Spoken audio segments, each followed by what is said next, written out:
खऱ्या खोट्याच्या फैरी झाल्या होत्या। या दरम्यान आणखीन एक फोटो आला आणि तो सुनील तटकरे यांच्या जखमी बोटाचा।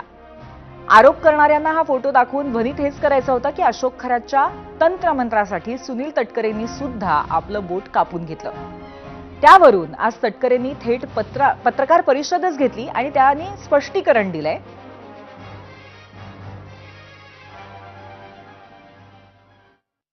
माझं बोट लोकसभेच्या निवडणुकीचा अर्ज भरताना त्याच्या 2 दिवस आधी अलिबागला कशा पद्धतीने ॲडव्होकेट प्रवीण ठाकूर माझ्या जिल्ह्यातील एक नामांकित सिनियर वकील आहेत, ते मधुशेठ ठाकूर म्हणून आमचे माजी आमदार होते, त्यांची समाधी आहे, त्यांच्या गावातल्या समाधीला दर्शन घ्यायला गेलो तेवढा ते प्रवीण ठाकूर मला भेटायला आले। मग प्रवीण ठाकूरांनी कबूल केले की ते माझ्या समोरचे उमेदवार आनंद गीतेचे काम करत होते, पण एक कौटुंबिक नात्याने भेटायला आले।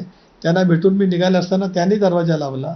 त्यावेळेला माझ्या इथे जखम झाली, तिथेच चोंडीच्या हॉस्पिटलमध्ये जाऊन आज मला स्टॅपलनी टाके मारले। आता याचा अर्थ कोण कुठे लावणार असेल तर दुर्दैव आहे, याच्यापेक्षा काय म्हणू।